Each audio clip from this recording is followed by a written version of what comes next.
Tempo tem sido a base do que eu tenho falado com você. E, sinceramente, quando você olha ao seu redor, qual é a impressão que você tem? O mundo ainda tem todo o tempo do mundo? Ou nós estamos ficando sem tempo? Sem tempo em relação ao quê? Sem tempo em relação ao fim do mundo. E quando é o fim do mundo? E haverá um fim do mundo? O cristão tem a sua posição.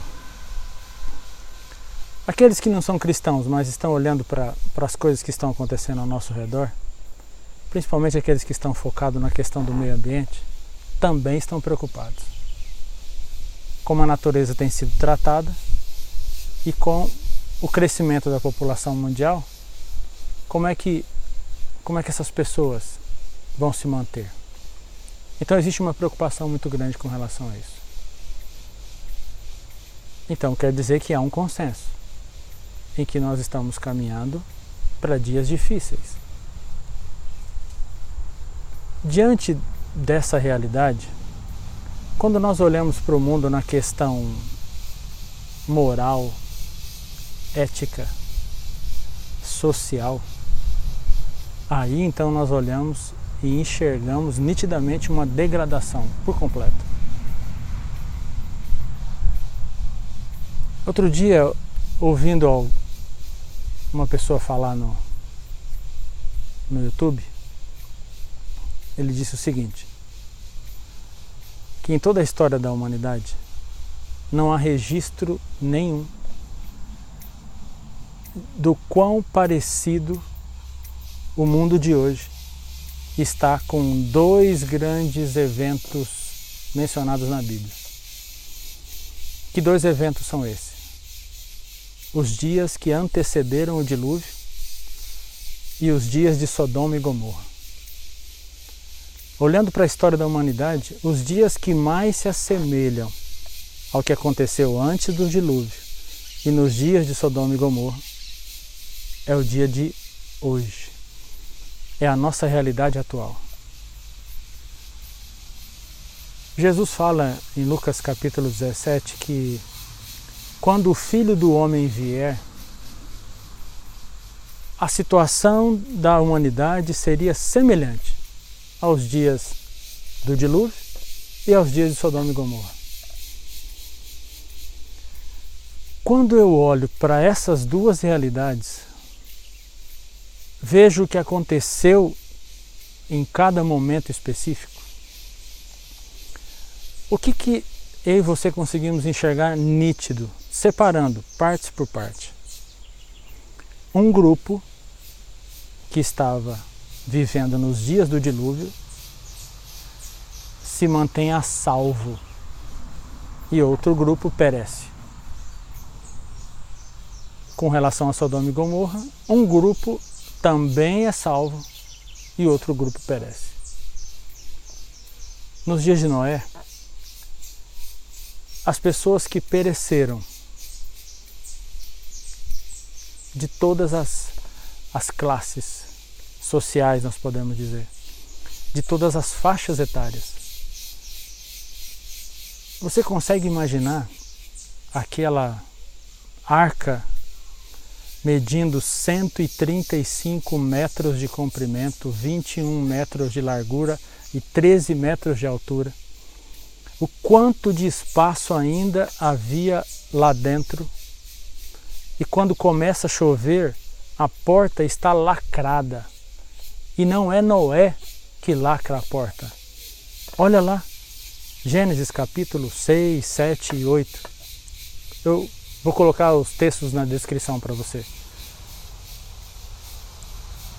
Estavam senhoras, senhores de idade, crianças, mulheres grávidas lá fora.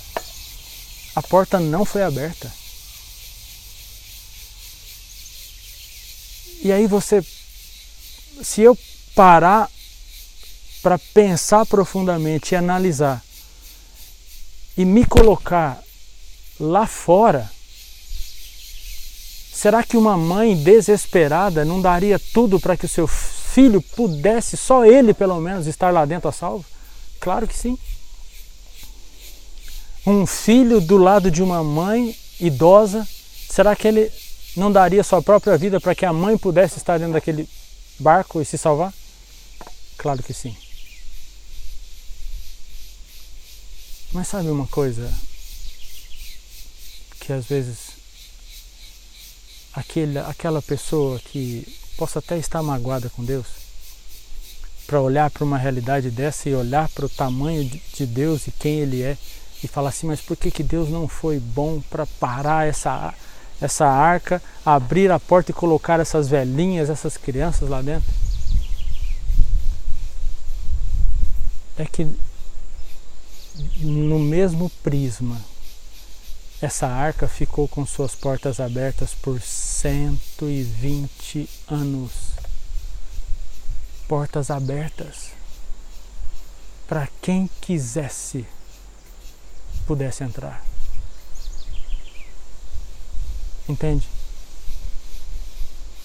O tempo todo a porta ficou aberta. E as pessoas tiveram tempo suficiente para entrar. O tempo todo a cidade de Sodoma ficou com seus portões abertos para que quem quisesse pudesse sair. Mas lá em Gênesis capítulo 19 diz que os anjos tomam Ló, sua esposa e suas 2 filhas pelo braço e os arrastam para fora da cidade.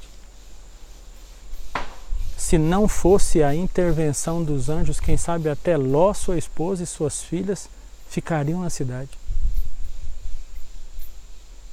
O tempo todo, a arca com as portas abertas, a cidade com a porta aberta.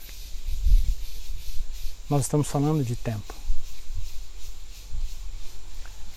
E o texto de João, capítulo 17, verso 3, diz assim, e a vida eterna é esta, que conheçam a Ti, o único Deus verdadeiro, e a Jesus Cristo a quem enviaste. O verso 4, o próprio Cristo continua dizendo, eu te glorifiquei na terra, realizando a obra que me deste para fazer. A referência que aparece nesse texto nos leva para João capítulo 19, verso 30, onde Cristo, na cruz do Calvário, diz uma palavra em grego que tem um poder muito forte. Tetelestai.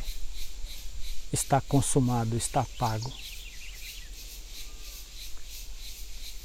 É sobre esta obra que ele veio realizar em favor da humanidade.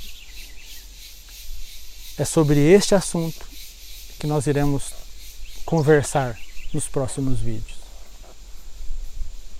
A respeito do tempo em que Deus está concedendo para mim e para você. E é muito interessante que a analogia que Jesus Cristo faz com relação à Arca de Noé, com relação aos dias dos antediluvianos, é uma mesma relação em que nós encontramos agora, uma porta aberta, uma porta disponível para que qualquer pessoa possa entrar ali e se apresentar diante do trono da graça e alcançar e receber misericórdia. Hebreus 4. A obra que Cristo veio realizar pelo ser humano. Que obra é esta? Que tempo é este? Quanto tempo nós ainda temos? Eu diria para você que teríamos todo o tempo do mundo, mas que todo o tempo do mundo disponível se resume a pouco tempo. E quanto é pouco tempo? Para Deus, esse pouco tempo pode ser muito tempo. Tempo. é algo que temos, mas que se não soubermos administrar, se torna o nosso pior inimigo. Deus está concedendo para mim e para você tempo para conhecê-lo e se tornar conhecido. E entender a obra que Jesus veio fazer e realizar por cada um de nós, eu tenho certeza que vai te ajudar muito a conhecê-lo. E ao você conhecer o que Cristo realizou por você, você também vai se tornar conhecido a Ele. E uma coisa maravilhosa vai acontecer. Uma transformação.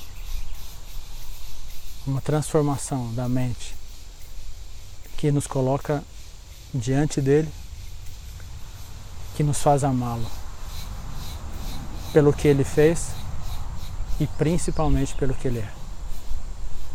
Um grande abraço. A gente se vê.